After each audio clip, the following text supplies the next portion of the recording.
अस्सलामुअलैकुम। Fourth year, उम्मीद है आप सब ठीक होंगे।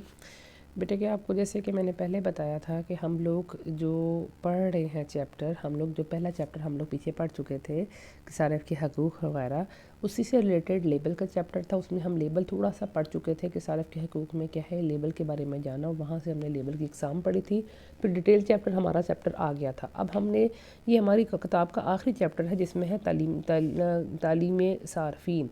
ये वही चैप्टर है, वही चीज़ें आगे लिखी हुई हैं, बस थोड़ा सा इसमें चेंज किया है। इसमें तालीम सारफ़ीन से क्या मुराद है, इल्म और वो से मुराद वो इल्म और हुनर सीखना है जिसकी मदद से सारफ़ के वसाइल को मद्देनज़र रखते हुए इसे इक़दामात किए जाए जिससे सारफ़ीन की ख़रीदारी के फ़ैसले को मुतासिर किया जा सके। ठीक है, ऐसी ये वो तालीम है जिससे सारिफ़ को मदद दी जाती है कि वो अपने वसाइल के अंदर रहकर कैसे वह ख़रीदारी कर सकता है।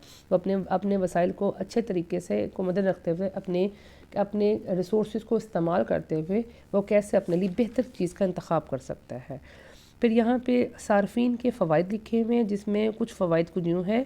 तालीम सारफ़ीन तनकीदी अंदाज़ फ़िक्र की हौसला अफ़ज़ाई करती है। ये तनकीदी सोच ख़रीदारी करते वक्त सारिफ़ के लिए मददगार साबित हो सकती है। तनकीदी है कि हर चीज़ को क्रिटिकली देखना, उसको तनकीदी तरीके से देखना कि उसके लिए उसमें क्या पॉजिटिव है और क्या नेगेटिव है। इसी तरह ये तालीम सारफ़ीन को ऐसे हुनर अता करती है जिससे रोज़मर्रा ज़िंदगी में इनको तस्कीन हासिल हो सके, मतलब ईज़िली अप्रोचेबल, अपने लिए आसानी से कोई अच्छी चीज़ का इंतख़ाब कर सके। फिर तालीम सारफ़ीन माशरती इक़्तिदार को फ़रोग़ देती है और सारिफ़ को इस बात का शऊर अता करती है कि माशरती इक़्तिदार के फ़रोग़ की खातिर कौन सी मसनूआत ख़रीदनी चाहिए और कौन से ग्रेज़ करने चाहिए। मतलब वहाँ से हमें तालीम सारफ़ीन जो ये सब्जेक्ट जो है कंज्यूमर एजुकेशन, इससे ये पता चलता है कि हमारे माशरे का ट्रेंड क्या है, हमने क्या लेना है और क्या नहीं लेना।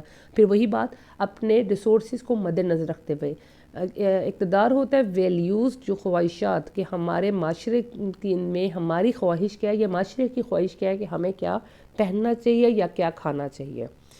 फिर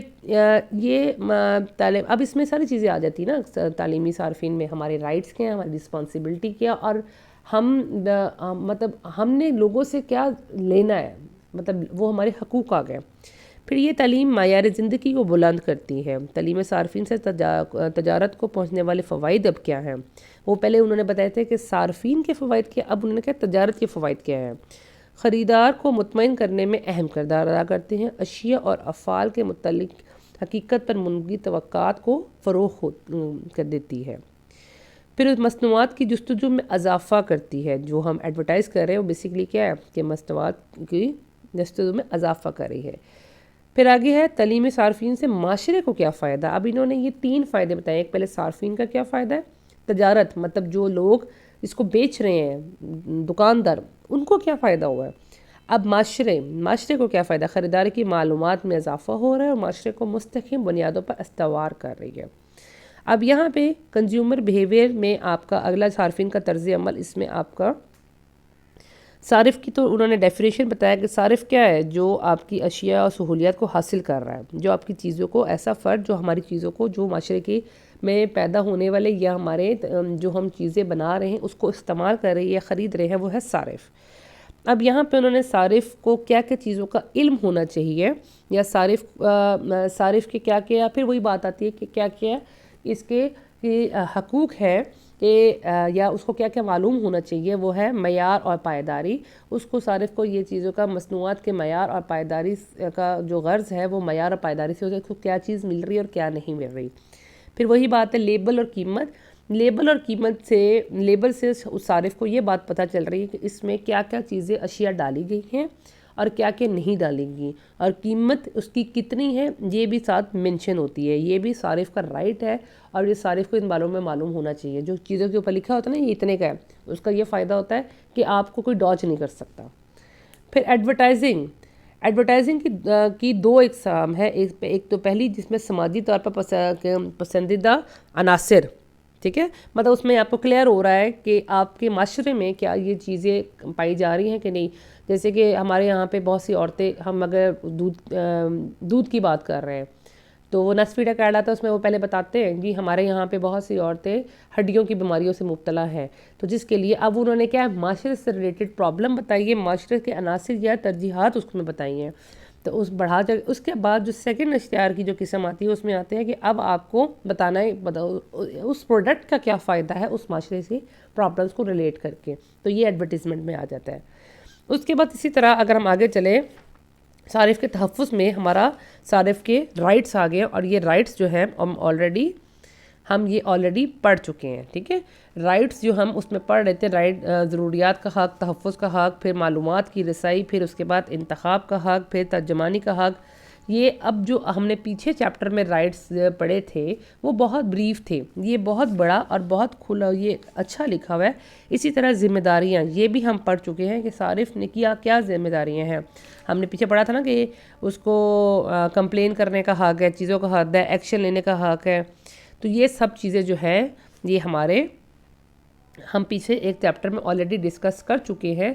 तो मेहरबानी करके आप अब आपने इसको खुद पढ़ना है, क्योंकि ये चीज़ें ऑलरेडी हम पढ़ चुके हैं।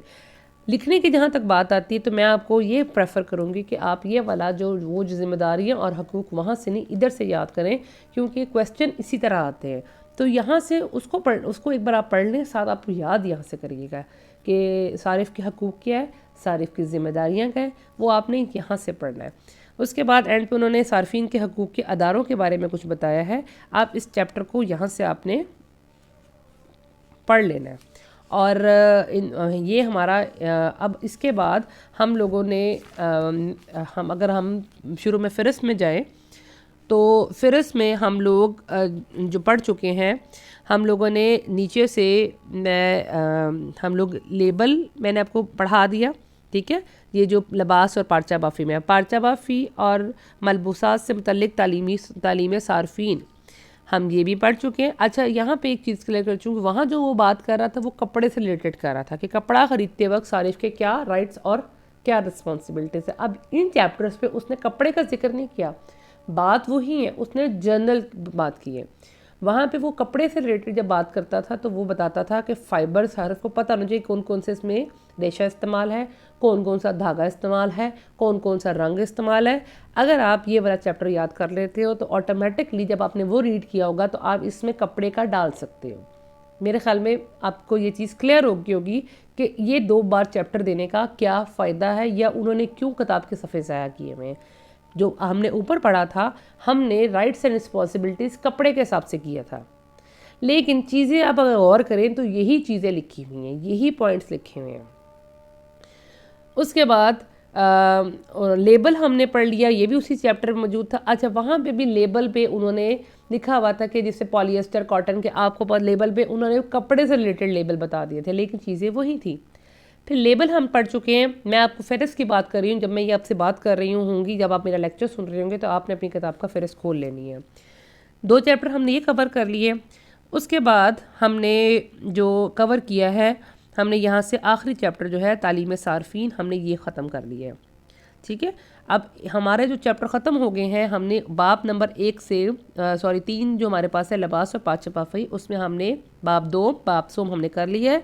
और उसके बाद हमने जो हमारा है आर्ट और डिज़ाइन, यहाँ पे जो आखिरी चैप्टर है ये आपसे रिलेटेड नहीं है, यहाँ पे आपको क्लियर कर चुका हूँ। ये बाकी हम सारा जो है, क्योंकि यहाँ पे आर्ट के असूल हैं, यहाँ पे आर्ट के असूलों में हम ये सारा कुछ पढ़ चुके हुए हैं। और मैंने आपसे 4th ईयर में जब हमारा कॉलेज खुलेगा इसका टेस्ट लेना, क्योंकि आर्ट के असूल दोबारा से रिवाइज होते हैं, 4th ईयर में आते हैं। तो हम ये पढ़ चुके हैं, हम दोबारा पढ़ेंगे नहीं, हम सिर्फ टेस्ट में इसको लेकर आएंगे, या एग्ज़ाम जो आपका मार्च में होगा उसमें ही आएगा। नीचे हम आए, हम इसका आखिरी 277 पेज जो है बाब सोम तालीम सार्फिन, आज हमने ये भी कंप्लीट कर लिया। अब हम यहाँ से मैं आपको क्लियर करती जाऊँ, ये जो लिबास और पार्चा बाफ़ी में सफाई की आदात और ज़ाती जायज़ा, ये जो है हमारा 207, ये है आपने ख़ुद पढ़ना है। ये पढ़ाने वाला टॉपिक नहीं है, बड़ा आसान है कि आपने अपनी ज़ाती हफाजत कैसे करनी है, आपने सफाई की आदात कैसे बनानी है। ये चैप्टर ख़ुद पढ़ने वाला, आपने इसको पढ़ लेना है। तो हम अब जो अगला पढ़ेंगे, हम यहाँ से हम या तो एंड से पढ़ेंगे, 239 से मैं शुरू करूँगी, या हमारा ऊपर वाले 3 चैप्टर रह गए हैं। कोर्स आपका बहुत नहीं है, पार्ट 2 में 4th ईयर में आपका जो है वो प्रैक्टिकल में बहुत ज़ोर है। आपके 3 बड़े प्रोजेक्ट्स हैं, हैवी प्रोजेक्ट्स हैं, तो लेकिन देखने में वो हैवी हैं, करने में वो हैवी नहीं है। आप इसको फॉलो करें, आपने जो मैंने कोर्स पढ़ाया है करें। जैसे ही कॉलेज खुलेगा हमने कंटिन्यूसली सिर्फ टेस्ट लेने हैं, ताकि आपको राइटिंग स्किल्स आपकी बेहतर हो। अब यहाँ पे मैं क्लियर कर चुकी हूँ। क्वेश्चन अगर आता है ना कि लिबास या पार्चा बाफी के लिहाज से सार्फिन की क्या जिम्मेदारियाँ हैं, तो आपने वो वाला लिखना है जो हमने पार्चा बाफी के चैप्टर पढ़ता है। अब यह कि तालीम सार्फिन में सार्फिन की क्या जिम्मेदारी है, तो यहाँ पे एंड वाले चैप्टर से आ गया। तो ये थोड़ा सा डिफरेंट है, लेकिन मवाद एक ही है, 19-20 का फ़र्क है। शुक्रिया बेटे, अल्लाह हाफिज़।